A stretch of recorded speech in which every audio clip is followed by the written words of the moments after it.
والصلاة والسلام على رسول الله وعلى آله وصحبه ومن والاه. Le sujet de la pudeur nous a conduit à un autre sujet qui n'est pas très loin de la pudeur, celui de la dissimilitude et la similitude par rapport à la culture où se trouve le musulman.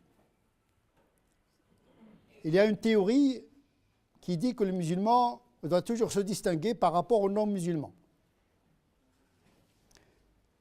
Cette théorie est le fruit d'une pensée issue d'une civilisation dominante. L'islam est une religion qui est devenue une civilisation sous l'effet de l'histoire. Il a commencé minoritaire à la Mecque, au début de la période médinoise, mais il a fini par être majoritaire. Et donc la psychologie des pratiques a évolué en fonction de cette psychologie de majorité. C'est normal, les normes, eh bien, elles suivent l'état civilisationnel d'une religion.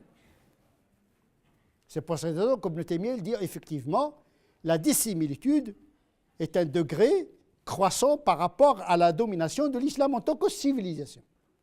Attention, la question de la domination, ce n'est pas une question de religion, c'est une question de civilisation. Parce que la religion ne se pense pas en tant que minorité-majorité. Parce que la religion est venue pour toute l'humanité à l'origine. À ne pas mélanger la logique d'une religion avec la logique de l'identité et de la civilisation. Mais les pratiques de la religion prennent en considération l'évolution de la civilisation. Ce qui a conduit Ibn Taymiyyah à dire, lorsque les musulmans se trouvent dans la même situation que la Mecque, ou la même situation qu'au début de la période médinoise, ou bien dans une situation minoritaire, ils ne doivent pas chercher la dissimilitude et la différence par rapport aux non-musulmans. Au contraire, il est recommandé pour les musulmans de s'acculturer. Il est même obligatoire pour les musulmans de ressembler en apparence dans la culture et afin de garantir la stabilité de l'islam dans une situation où les musulmans sont minoritaires. C'est une obligation pour Ibn Taymiyyah. Parce que sans acculturation, il n'y aura pas de transmission de la religion. Parce que la religion, elle a besoin d'une culture pour être reçue et transmise. Sauf que les musulmans, aujourd'hui, sont en Occident et vivent en Occident avec 3 strates de réalité. Une réalité ethnique, déjà il y a une visibilité ethnique, la couleur, l'anthropologie des noms. Donc, anthropologiquement, nous sommes différents par rapport à l'Occident, puisque cet islam, il est le fruit d'un phénomène d'immigration. Il est toujours lié à ses origines ethniques. Deuxième réalité, c'est une réalité culturelle. Les gens sont venus également avec des cultures. Parce que l'islam a été vécu également dans des cultures différentes. La culture maghrébine n'est pas la culture subsaharienne, n'est pas la culture turque, n'est pas la culture... Donc, non seulement nous sommes différents ethniquement, mais nous sommes différents et divers culturellement. Et il s'ajoute à cette réalité de visibilité une autre réalité qui est religieuse. Il y a les Malikites, les Hanafites, il y a des tendances islamistes avec des visibilités religieuses différentes. Donc cette visibilité, elle est encombrée par plusieurs variables. À tel degré, même les musulmans n'arrivent pas à discerner quelle est la part de l'ethnique, du culturel, du religieux, et dans le religieux qui est la pensée la plus valide et la plus appropriée des pensées que l'on trouve aujourd'hui gratuitement dans l'Internet. Donc nous sommes en train de vivre un moment de risque de séparation, de rupture par rapport justement à la société d'accueil. Il ne suffit pas d'avoir la société française pour être acculturé. Parce que le combat n'est pas au niveau de l'identité politique, administrative. Mais le combat, il risque d'être un choc des perceptions, dans le sens où l'islam va être perçu comme une contre-culture, une contre-société. Ce qui serait dommageable, pas pour la société, mais pour les musulmans eux-mêmes, au risque de perdre leur foi. C'est pour cette raison que l'islam, au départ, elle cherchait la ressemblance. Il n'y avait pas cette obsession de la dissimilitude. L'islam ne cherche pas à être différent pour la différence. Et s'il y a une distinction à prôner, c'est la distinction morale. Parce que le message essentiel du prophète, sallallahu alayhi wa sallam, c'est l'excellence morale. Innama bu'ithtu li'utammima makarim al-akhlaq. S'il y a une distinction que le musulman doit opérer, doit cultiver, c'est la distinction dans la moralité et la rectitude. La véridicité, le respect des engagements, la générosité, le pardon. C'est ça qui fait la distinction du musulman. La prière ne te concerne que toi-même. Ta foi ne concerne que toi-même. Mais qu'est-ce que tu donnes au monde? Qu'est-ce que tu donnes au monde? Nous consommons les droits sociaux, nous consommons la démocratie, nous consommons la liberté. Nous sommes dans une situation de consommation totale. Il n'y a pas de production ni technologique, ni politique, il n'y a pas d'engagement, il n'y a pas de... Les musulmans n'ont qu'une valeur ajoutée, la spiritualité et la moralité. Même ça, nous ne le trouvons pas dans notre communauté. Ça veut dire qu'on a incarné ce qu'il y a de mauvais dans toutes les cultures. Il ne reste que l'identité. Ça veut dire se crisper sur une identité imaginaire et imaginée. C'est ça qui est dramatique parce qu'on ne connaît pas notre passé. On vit dans une identité vraiment virtuelle. Je suis musulman, donc puisque je suis musulman, tout ce que je dis sur l'islam est vrai. Mais c'est ça ce qui est dramatique. Ce n'est pas parce que tu es musulman que ce que tu fais et ce que tu dis de l'islam est vrai. Parce que tu as un concentré de variables parfois qui n'ont rien à voir avec l'islam en tant que tel. Cette obsession d'être différent par rapport aux autres est née depuis le 1er siècle de l'Hégire, avec les Kharijites par exemple. Nous sommes une minorité et dans cette minorité, il y a une minorité qui veut se distinguer par rapport aux musulmans et par rapport à la société. Parce que cette obsession de la différence est née dans les pays musulmans vers les années 70, avec des mouvements religieux qui cherchaient les points de différence avec le reste de la société. On commence d'abord par une rupture avec les parents, avec les traditions, avec les cultures. Une différence pour la différence, sans discernement entre le bien et le mal, entre la culture et le théologique et le canonique et l'éthique. Les Kharijites incarnent cette obsession de la différence. Et se distinguer par rapport aux autres musulmans, ils se rasaient la tête. D'ailleurs, c'est une bid'a pour l'imam Ahmed ibn Hanbal, qui considère que se raser la tête en dehors de la désacralisation comme une pratique du pèlerinage et de l'Umrah, en dehors de ce cadre-là, le musulman n'a pas à se raser la tête. Or, nous trouverons aujourd'hui des jeunes qui disent « je suis salafiste, je suis la sunna du professeur, il laisse la barbe et il se rase la tête ». En vérité, il fait comme les kharijites. L'essentiel, c'est qu'il soit visible. Et je suis sûr, si toute la société se rase la tête, lui, il va laisser les cheveux. Il entre dans une mosquée, il voit les gens faire la prière. Non, il faut qu'il choisisse des avis canoniques qui le distinguent par rapport aux autres. Je suis là, regardez-moi. C'est ça un petit peu, c'est une crise d'adolescence en vérité. Une crise d'adolescence. Le problème, c'est que cette crise d'adolescence est théorisée par un certain nombre de savants irresponsables. Sous prétexte que c'est la vie le plus probant, parce qu'il y a hadith sahih, etc., il faut le pratiquer. Et où est-ce qu'il est l'urf? Où est-ce qu'il est le maslaha? Ce sont des paradigmes essentiels pour appliquer ou non un texte. Le texte ne parle pas de lui-même, il faut qu'il soit lu à travers une doctrine, une théorie normative. Parce que dans les textes, on trouve la chose son contraire. Comment concilier? Pourquoi tu choisis tel hadith, tu ne choisis pas l'autre? Parce que l'autre te permet d'être distinctif par rapport aux autres. Cette pulsion, cette obsession de la différence, elle a implosé la communauté musulmane déjà de l'intérieur, elle est en train d'imploser toute la société française. C'est pour embêter le monde. Voilà. Il y a cette psychologie inconsciente d'embêter le monde. Je vais être différent pour être différent. Regardez-moi, je passe dans la rue, je suis à la mosquée. Et je me souviens de cette période vers les années 70, lorsque nous entrons dans une mosquée, nous rencontrons, à l'époque, tout le monde faisait sedl.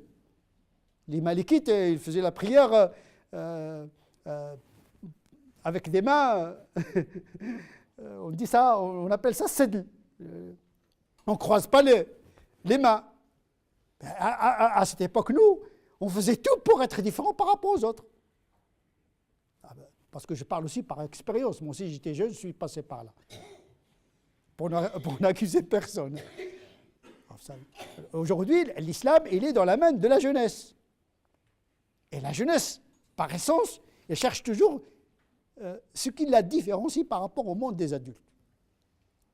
Renforcée par des courants islamistes qui ont développé une visibilité de rupture, mais par rapport aux traditions des pays musulmans. Dans le hijab, les gens faisaient le haïk, ils s'habillaient à la tradition, les femmes, ils s'habillaient, les hommes s'habillaient avec le gandora ou le jillaba, selon les cultures. Les femmes s'habillaient selon le haïk, safsarik, des habits, les Africaines s'habillaient de leur manière traditionnelle. Non, avec le mot islamique, là, on a apporté un uniforme qui s'appelle hijab. Et on l'a canonisé. Je reviendrai à la question du hijab comme un vocable qui crée de l'illusion et qui devient un slogan, une visibilité canonique alors qu'il n'a rien à voir avec l'éthique de la pudeur, tant qu'il ne respecte pas les variables culturelles. La pudeur, c'est un principe. Les comportements, y compris vestimentaires, traduisent cette pudeur dans une culture donnée. Il n'y a pas une canonisation, on n'a pas d'objet cultuel. En islam, il n'y a pas un slogan. Nous sommes une religion aniconique, on n'a pas d'icône, ni croissant, les croissants on le mange, ni couleur verte, ni minaret. Le seul objet cultuel, c'est la Kaaba, et l'autre, c'est le Mus'haf. Mais on n'a pas d'objet cultuel, comme la croix, comme la kippa, comme le hijab des sœurs chrétiennes catholiques. Pour le coup, c'est un hijab. Mais pour eux, c'est un habit canonique. Ce n'est pas un habit éthique, ce n'est pas un habit culturel. On reviendra à cette question des habits en islam. Dans quelle place il faut mettre les habits en général et les habits de la femme en particulier, parce que dans beaucoup d'esprits de musulmans, la pudeur n'incombe qu'à la musulmane, et cette pudeur, elle est résumée dans ses habits. Donc voilà, inconsciemment, comment on voit la question de la pudeur et la visibilité. Le musulman, lui, il porte un pantalon bien serré, il n'y a pas de problème, barbe rasée, tranquille, bien intégré. Et sa femme à côté de lui, c'est comme la pudeur n'incombe qu'aux femmes, là, le mec, lui, il peut circuler avec un slim, etc., il n'y a pas de souci. Mais un Bermuda, même avec les cuisses qu'on voit, il n'y a pas de souci. Et le hijab pour la femme et pas pour l'homme. On reviendra à cette question-là. Qui a tourné au ridicule. Quand on voit les musulmans de l'extérieur, on ne comprend plus rien. On ne comprend plus rien. Cette visibilité n'est pas lisible. Elle n'est pas intelligible. Elle crée la perturbation chez beaucoup de musulmans, sur la masse majoritaire des musulmans qui ne comprennent pas cette visibilité, mais qui crée également une implosion dans toute la société. Il faut faire attention. On n'est pas seul au monde. On n'est pas dans un village islamico-islamique. On est dans un monde mondialisé, intriqué, où il y a l'autre également qui n'est pas forcément musulman, ou bien il y a les musulmans qui n'est pas forcément pratiquant, ou bien il est pratiquant, mais pas comme toi. Il faut prendre en considération les regards des autres également. Tu n'es pas un singleton, un électron célibataire, mais tu es lié à un atome, à une molécule, à une macromolécule, à une cellule, à un tissu. Tu es un élément dans un monde que tu dois prendre en considération. La religion ne t'appartient plus désormais individuellement. Elle est devenue une chose publique. Et le prophète a compris ça. Il a compris que l'islam, il doit être admis, partagé avec les autres.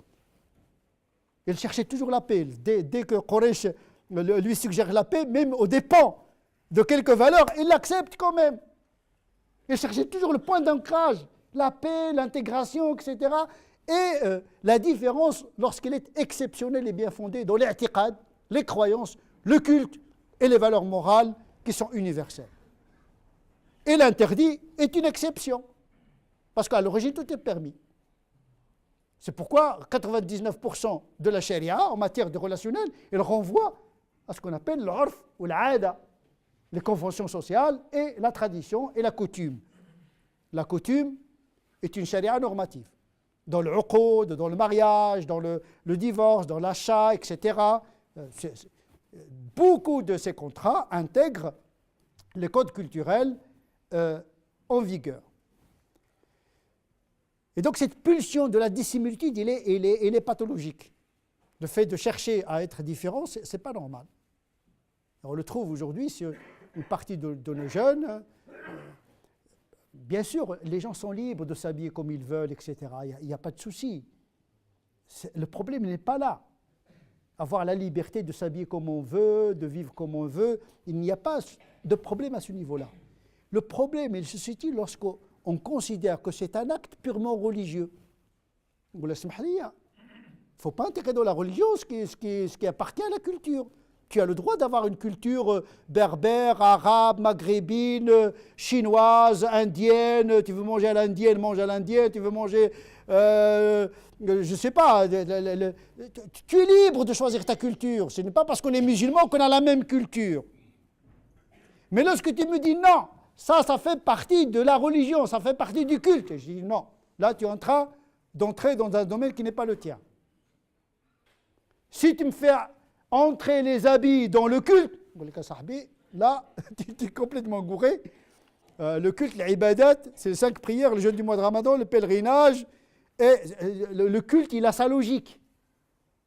Les mu'amalat admettent leur logique propre. On n'est pas dans le même répertoire. Daruriyat, c'est-à-dire les pratiques nécessaires ne sont pas les pratiques, le hajiyat, qui relèvent du besoin, ne relèvent pas des pratiques tahsiniyat, l'accessoire. Et les habits font partie de cette troisième partie des obligations. Tahsiniyat. Khudou zinatakum inda kulli. Libas, il ne fait pas partie ni de l'aqida, il ne fait pas partie ni de l'ibadat, il ne fait pas partie ni de daruriyat, il ne fait pas partie ni de l'hajiyat, il fait partie de tahsiniyat. Donc déjà, on est dans ce domaine-là.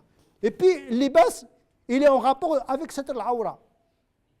Les ulama, ils ne connaissent pas le hijab, ils connaissent satr al-awra. Pour l'homme, pour la femme. C'est ça le vocabulaire ancien. Le hijab est devenu un concept idéologique. On le verra. Comment il est devenu un concept idéologique et quelle est la conformité par rapport à cette pudeur qui doit se traduire dans un vêtement. Mais le vêtement n'est qu'un élément de la pudeur. On peut être bien habillé et impudique. On peut cacher son corps pour le montrer. Une pudeur paradoxale. Il s'habille bien, avec une grande gondora, on voit que le visage, etc. Oui, il fait la sunna, entre guillemets, mais en vérité, c'est un étalage. C'est un étalage. Peut-être qu'il cache tous ses défauts et ne laisse que les côtés beaux. Donc il y a ce que j'appelle une manipulation des symboles. Aujourd'hui, on le voit avec les habits chez les musulmans, qui est devenu une question de mode et de tendance. Voilà. Tendance, c'est, quand tu apportes une tendance, c'est la distinction. La mode, c'est comme ça. Comme disait Baudelaire, la modernité, c'est un défilé de mode.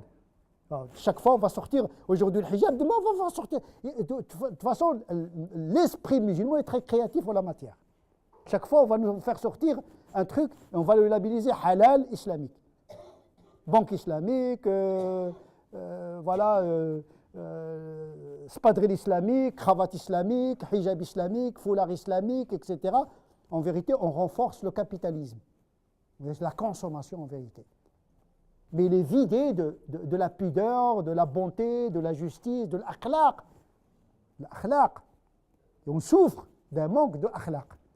On a une visibilité identitaire, culturelle, mais nous manquons de visibilité spirituelle, de transcendance, et nous manquons de visibilité morale.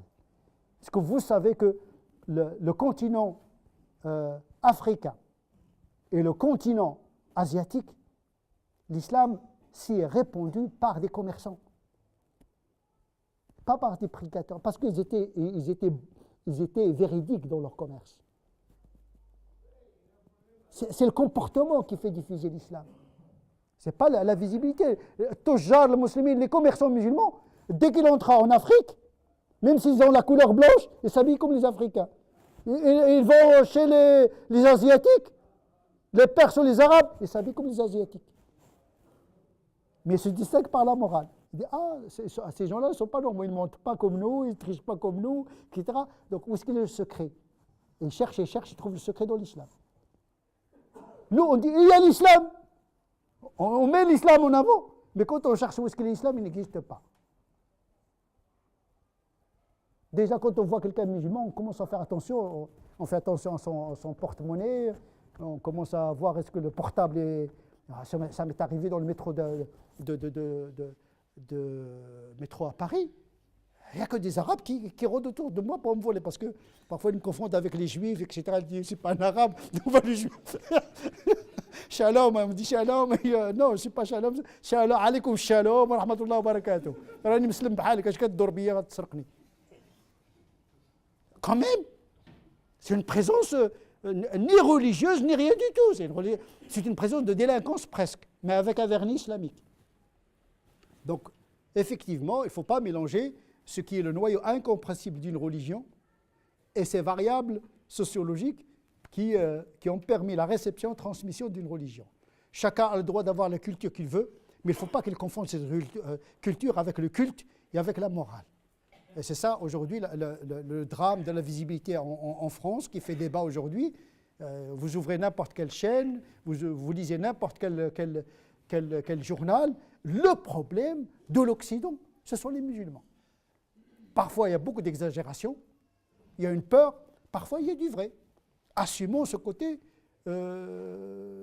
qui nous incombe, la délinquance, la drogue, les prisons qui sont remplies de beaucoup de musulmans, des chauffeurs de la RATP. On m'a invité un jour de faire une intervention pour former les cadres de la RATP. Ils ont un problème avec les chauffeurs musulmans. Ils arrêtent le bus pour faire la prière. Il dit non, j'arrête le métro, j'arrête le bus et je fais la prière. Mais écoutez, tu peux rassembler les prières. Ibn Qayyim al-Jawziyya au Moyen-Âge, il disait le boulanger qui a peur que son pain ne brûle pas, il peut rassembler Dor el-Asr et le Maghrib et l'Isha au Moyen-Âge, alors que les musulmans étaient dans une culture musulmane. Il y a même ceux qui refusent de s'asseoir sur la chaise, un chauffeur qui vient après une chauffeur femme, il dit je ne m'assois pas dans sa place parce qu'il y avait une femme qui s'est assise. Là, on devient fou complètement. Même la rupture au niveau de la chaleur, il ne veut pas il attend que la chaise se refroidit parce qu'il y a une chaleur féminine, il va l'exciter. Là, on est complètement, il ne faut pas toucher ceci, il ne faut pas regarder cela, etc. Ça veut dire qu'on est devenus comme des martiens. On débarque en Occident avec des comportements illisibles, incompréhensibles. Le musulman qui doit être normal, il devient anormal. Il ne regarde pas celle-ci, il ne regarde pas celui-là, il ne salue pas le non-musulman parce qu'il est impur, etc. Même ces avis-là n'ont pas été pratiqués au Moyen-Âge. Je ne vous parle même pas de la visibilité de rupture dans les hôpitaux. La femme qui ne veut pas être touchée par un homme. Écoutez, reste chez toi. Il y a même un cas où un musulman a laissé mourir sa femme et elle a refusé qu'elle soit auscultée par un gynécologue homme. La grossesse était une grossesse difficile. Il n'a pas voulu que sa femme soit touchée par un. Et quand vous lisez les ouvrages du Moyen-Âge, tels que l'imam al-Ghazali et tous les savants du Moyen-Âge, il dit, à l'époque, il y avait beaucoup de médecins chrétiens et juifs dans le monde musulman, 12e, 13e, 10e siècle. Il dit, il n'y a pas de problème. Quand il s'agit de la santé, le médecin, soit homme ou femme, juif ou pas juif, la santé d'abord. Le médecin, même non musulman, a le droit de soigner une femme musulmane. Aujourd'hui, au XXIe siècle, on applique un avis qui n'a jamais existé. Donc là, on n'est pas dans l'islam, on est dans autre chose qui est étrangère complètement à l'islam. En vérité, lorsque nous disons l'Occident, il est ignorant de l'islam, pour moi, le plus grand ignorant de l'islam, ce sont les musulmans eux-mêmes. Parce qu'ils vivent sur des préjugés comme des dogmes. Comme des dogmes. C'est quelque chose qui a été ancré dans leur tête depuis la naissance. Pour eux, c'est ça la religion. eh bien, il faut à un moment donné douter de ses certitudes pour pouvoir revoir son rapport à Dieu, à la morale, au culte et aux autres. Sinon, nous n'allons rien transmettre à nos enfants. نسأل الله عز وجل أن يبصرنا بديننا وأن يجعلنا من الذين يستمعون القول فيتبعون أحسنه أولئك الذين هداهم الله وأولئك هم أولو الألباب سبحان ربك رب العزة عما يصفون وسلام على المرسلين والحمد لله رب العالمين.